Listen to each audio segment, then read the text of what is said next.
Hello students, welcome to internetpadhai.com। आप सभी का बहुत बहुत स्वागत है। मैं यहाँ पे आपको 6 to 12th का सिलेबस करवाऊंगी और जैसा कि आप सभी को पता है वो सिलेबस मैं आपको कंप्लीट करवा रही हूँ और यहाँ पे मैं आपको वो पूरा सिलेबस बिल्कुल सीक्वेंस वाइज कवर करवाऊंगी। और अगर आपको पीछे का कोई वीडियो छूट गया या फिर आपने पीछे के वीडियोस नहीं देखे हैं तो आप internetpadhai.com पे उन वीडियोस को देख सकते हैं। इसके अलावा internetpadhai.com पे आपको पूरा सिलेबस सीक्वेंस वाइज मिल जाएगा। और इसके अलावा से 6 to 12th का सिर्फ यही सब्जेक्ट नहीं, से मैथ्स है, फिजिक्स है, केमिस्ट्री है, उन सभी के कंप्लीट कोर्सेज आपको सीक्वेंस वाइज मिल जाएंगे। सो स्टूडेंट्स, हम क्या पढ़ रहे थे, हमने जो लास्ट वीडियो में अपना चैप्टर स्टार्ट किया था बायो का, कौन सा, केंद्रक वाला, न्यूक्लियस एंड क्रोमोसोम। ठीक है, उसमें हमने पहले क्या बोला कि पहले हम पढ़ेंगे न्यूक्लियस के बारे में, केंद्रक के बारे में हम पढ़ेंगे कि केंद्रक जो है वो क्या होता है, कैसे उसकी स्ट्रक्चर्स होती है, क्या फंक्शन होते हैं उसके अंदर जो पार्ट्स हो सब मिलकर किस तरीके से काम करते हैं, वो सारी चीजें हमने पढ़नी है। ठीक है, तो हमने अभी तक क्या पढ़ा था, सिर्फ उसका इंट्रोडक्शन पढ़ा था। आपको बताया था ना, इंट्रोडक्शन पढ़ेंगे, शेप एंड साइज पढ़ेंगे और नंबर ऑफ न्यूक्लियस पढ़ेंगे और उसके स्ट्रक्चर ऑफ न्यूक्लियस पढ़ेंगे एंड फंक्शन ऑफ न्यूक्लियस पढ़ेंगे। ठीक है, तो ये 4-5 टॉपिक हैं जो मेनली इसके अंदर हमने इंक्लूड किए हैं, उनके बारे में हमने पढ़ना है। तो चलिए स्टार्ट करते हैं। टॉपिक हमारा क्या चल रहा था, न्यूक्लियस पढ़ रहे थे हम, या केंद्रक।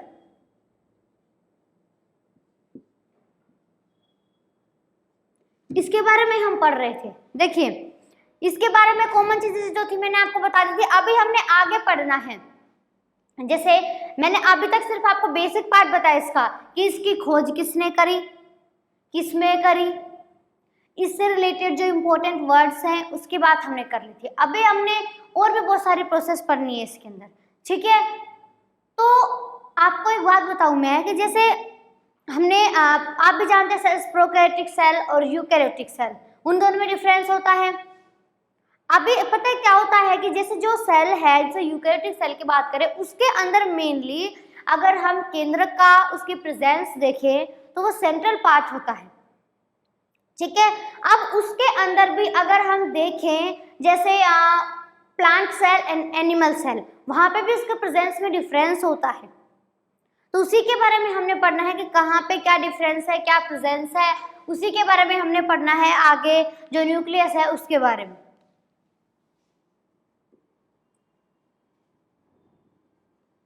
क्या पढ़ेंगे हम, प्रेजेंस ऑफ न्यूक्लियस। देखिए, कहने का मतलब ये है कि न्यूक्लियस जो है ना किसके अंदर उपस्थित होता है, किस तरीके से होता है, कहाँ पे क्या सिचुएशन होती है, उससे रिलेटेड जो मतलब इम्पोर्टेंट टर्मिनोलॉजी है उसके बारे में हमने पढ़ना है। ठीक है, तो यहाँ पे एक चीज मैं आपको बता दूं कि केंद्रक जो है वो कोशिका का इम्पोर्टेंट पार्ट है, बट एक्चुअली में ये इम्पोर्टेंट पार्ट किसका है,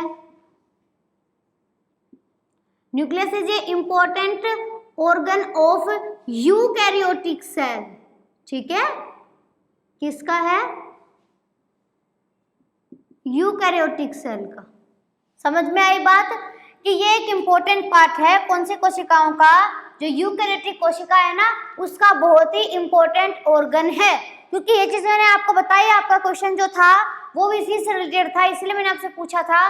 जैसे प्रोकैरियोटिक कोशिकाएं होते हैं ना, उसके अंदर अगर आपसे न्यूक्लियस की पोजीशन पूछता है, उसके डेवलपमेंट की बात पूछता है, तो वहां पे जो केंद्रक है वो प्रिमिटिव टाइप होता है। अगर इसकी प्रेजेंस देखें हम, ये तो यूकैरियोटिक की बात हो गई। अगर हम मान लीजिए बात करें प्रोकैरियोटिक की, प्रोकैरियोटिक सेल्स की अगर बात करें तो उसके अंदर कौन सा केंद्रक बताया आपको, प्रिमिटिव न्यूक्लियस पाया जाता है। ठीक है, आद्य प्रकार का पाया जाता है। जबकि जो जैसे अगर हम देखें कि आपको पता है प्रिमिटिव, जैसे हम ऐसे बोलते हैं आदम जमाना था, एक आदिम जमाना, मतलब जिस टाइम से इंसान का, मनुष्य जो पूरी तरह से डेवलपमेंट नहीं था, उसका पूरी तरह से मनुष्य जो है वो विकसित नहीं था।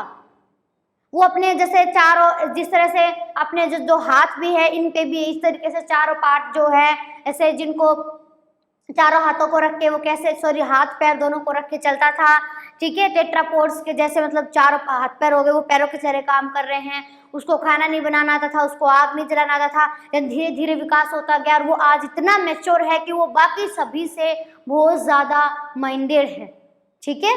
तो इसी तरीके से क्या है कि जैसे अभी क्या है, ये वेल डेवलप्ड न्यूक्लियस है इनके अंदर, जबकि जो प्रोकैरियोटिक सेल उसके अंदर प्रिमिटिव न्यूक्लियस प्रेजेंट होता है, ठीक है। अब एक चीज अगर हम यहाँ पे बात करें कि जैसे न्यूक्लियस है, इसके अंदर क्या आपको पूरी स्ट्रक्चर पढ़ेंगे उस टाइम भी आप देखेंगे, जैसे इसके अंदर डीएनए होगा, तो एक तरीके से हम देखेंगे उसमें बहुत टाइप के क्या आरएनए वगैरह भी होते हैं, तो उनके माध्यम से क्या करता है, एक अगर हम देखें इसका कि कंट्रोलिंग पार्ट हमने क्यों बोला है, किस लिए, क्योंकि कोशिका के जो सारे जैसे मेटाबॉलिक रिएक्शंस हैं उन सभी का क्या करता है, ये कंट्रोल करता है। अब हम देखते हैं इसकी प्रेजेंस, इसकी एब्सेंस की बात, ये तो कॉमन चीजें थी, ठीक है। अच्छा, आपसे क्वेश्चन पूछूं, अपना दिमाग लगा के देखिएगा कि जो पढ़ाया था मैंने उसका, कैरियोलॉजी किसको कहते हैं, कैरियोलॉजी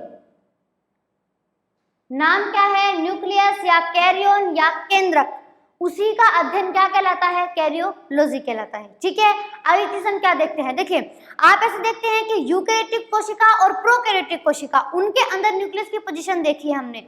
यूकैरियोटिक कोशिकाओं के अंदर अगर मान लीजिए, देखिए ये तो हमने बोल दिया कि प्रेजेंट होता है। दूसरी चीज अगर हम यहाँ पे इसके जस्ट अपोजिट ले, मतलब क्या, इसकी एब्सेंस की बात अगर हम लेंगे,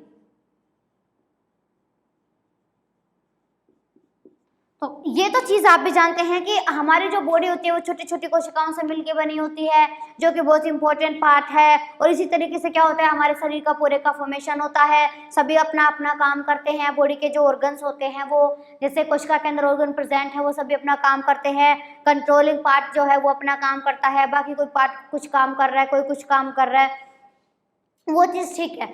लेकिन आपको पता है कि कुछ ऐसे सेल्स होती हैं जिनके अंदर क्या होता है कि केंद्रक जो है ना वो एब्सेंट होता है।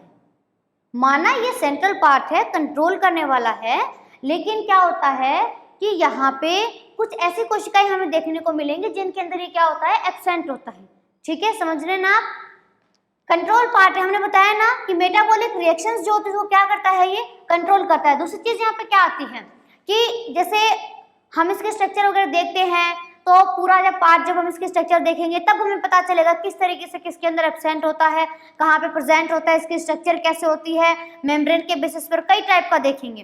तो पहले जो बताइए, जो अभी तक मैंने आपको समझाया आपको आया ना समझ में, तो आप वीडियो को लाइक कीजिए ताकि मुझे भी पता चले कि आपको समझ में आ गया है। आप कमेंट बॉक्स में कमेंट करके भी बता सकते हैं कि आपको मेरा पढ़ाया हुआ कैसा लगता है। और हमारे इस क्वालिटी एजुकेशन के इनिशिएटिव को ज़्यादा से ज़्यादा लोगों तक पहुंचाने के लिए आप वीडियोज़ को ज़्यादा से ज़्यादा लाइक कीजिए, शेयर कीजिए, क्योंकि जितना ज़्यादा और जितना जल्दी आप वीडियोज़ को लाइक करोगे, शेयर करोगे, उतनी ही जल्दी हमारे एक्सपर्ट की टीम आपको बाकी सभी सब्जेक्ट भी जल्दी से जल्दी प्रोवाइड करवाएगी। बट उसके लिए आपको वीडियोज़ को पहले लाइक करना होगा, शेयर करना होगा, उतनी ही जल्दी आप सभी सब्जेक्ट को फॉलो कर सकोगे। सो आप सभी वीडियोज़ को लाइक कीजिए, शेयर कीजिए व्हाट्सएप पर, फेसबुक पर। देखिए ये हो गया। इसके बाद अब हम डायरेक्ट बात करते हैं किसकी, इसकी एब्सेंस की, कि ये अनुपस्थित किसके अंदर होता है। देखिए यूकैरियोटिक कोशिकाएं हैं। यूकैरियोट्स में क्या होता है कि जैसे अगर हम मैमल्स को लें, स्तनधारियों को लें,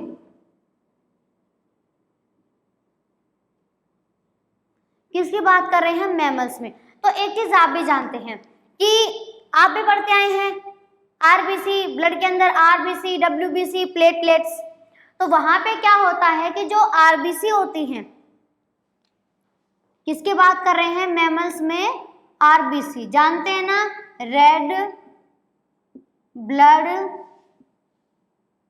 कार्पस्कल्स, ठीक है, लाल रक्त कणिकाएं।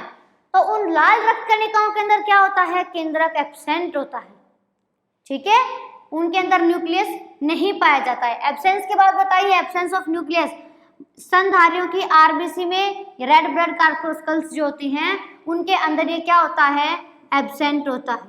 कौन, समझ गए ना, न्यूक्लियस जिसके बारे में हम पढ़ रहे हैं वो क्या होता है, इसके अंदर एब्सेंट होता है। तो ये तो बात हो गई किसकी, जैसे हमने मैमल्स के बारे में बोल दिया, स्तनधारियों के बारे में बोल दिया कि उनके अंदर एब्सेंट होता है। अगली चीज यहाँ पे क्या आती है, देखिए हम जैसे प्लांट्स के अंदर हम पढ़ते हैं, ये चीज़ आपने वही बात आती है 9th 10th से पढ़ रहे हैं कि अगर आप हम ऐसे बोलते हैं कि हमारे अंदर भी क्या होता है, जैसे हमारे तो हाथ है पैर है, हम एक जगह हम चल के हम एक जगह से दूसरी जगह पे जा सकते हैं, ठीक है। जब हम एक जगह से दूसरी जगह पे जा सकते हैं, खुद खाना खा सकते हैं, अपने लिए खाना बना सकते हैं, तो वही बात आती है प्लांट्स के अंदर उनकी स्ट्रक्चर इसी टाइप की होती है कि वो क्या कर सकते हैं, वो सभी काम कर सकते हैं, ठीक है। तो इसी तरीके से क्या होता है कि उनके अंदर जाइलम होता है, फ्लोएम होता है। जाइलम जल का क्या करता है, ट्रांसपोर्टेशन का काम करता है, और जो फ्लोएम है वो किसका, जो भोजन बनता है, फूड मटेरियल जो होता है उसको लाने ले जाने का काम करता है, ठीक है। अब दूसरी बात क्या आती है कि हमने उसी फ्लोएम के अंदर क्या पाई जाती हैं, जैसे एंजियोस्पर्म्स की अगर हम बात करते हैं,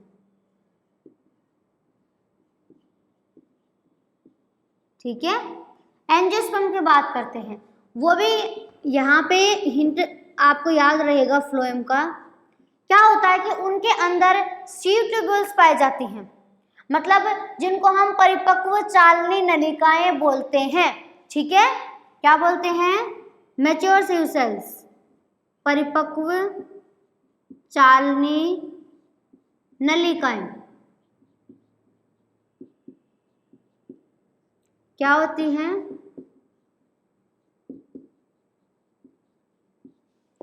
इनके अंदर भी क्या होता है, केंद्रक एब्सेंट होता है। ये पार्ट किससे रिलेटेड है, फ्लोएम से रिलेटेड है, क्योंकि आपको पता है जैसे अगर हमने वर्ड बोला ना फ्लोएम, वो अकेला नहीं है, उसके अंदर जैसे फ्लोएम मृदुतक है, ये चालनी नलिकाएं हैं, इसी तरीके से क्या सारे जैसे जाइलम लगा लीजिए, फ्लोएम लगा लीजिए, सैकोशिकाएं हैं, चालनी नलिकाएं हैं, जाइलम द्रवोतक है, जाइलम मृदुतक है, फ्लोएम द्रव, तो इसी तरीके से क्या होता है कई चीजें पाई जाती हैं इनके अंदर। तो उन्हीं में से एक इंपॉर्टेंट पार्ट है परिपक्व चालनी नलिकाएं।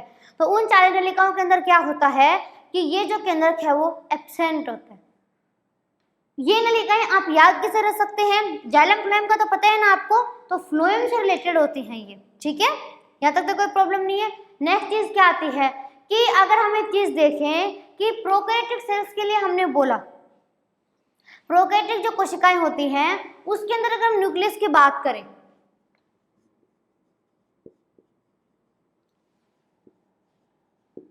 प्रोकैरियोटिक सेल्स, इन सेल्स की अगर हम बात करते हैं तो देखिए हमने बोला इसके अंदर प्रिमिटिव टाइप का न्यूक्लियस पाया जाता है, और एक तरीके से हम देखें यहाँ पे कि इनके अंदर जो केंद्रक होता है ना, वो न्यूक्लियस जो होगा वो क्लियर नहीं होता है, ठीक है, अस्पष्ट केंद्रक पाया जाता है, ठीक है, क्लियर नहीं होता है कौन, न्यूक्लियस। तभी तो हमने प्रिमिटिव टाइप बोला कि इसका मतलब उसका डेवलपमेंट अच्छी तरीके से नहीं हुआ है। और एक तरीके से अगर हम देखें कि यहाँ पे जो न्यूक्लियस है जैसे कवर, अब आप ऐसे बता दीजिए अगर हमारी बॉडी पे स्किन नहीं होती तो हमारे सारे ऑर्गन्स कैसे लगते। तो यहाँ पे क्या होता है कि जो केंद्रक झिल्ली है उसे अगर हटा दिया जाए तो अगर वो कैसा हो जाएगा, बिल्कुल अनकवर्ड हो जाएगा।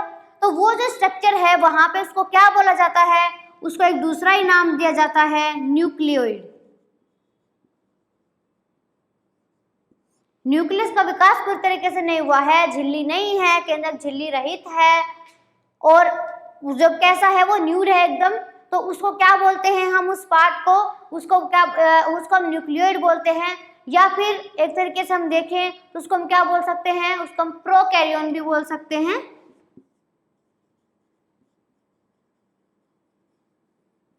या फिर दूसरा जीनोफोर,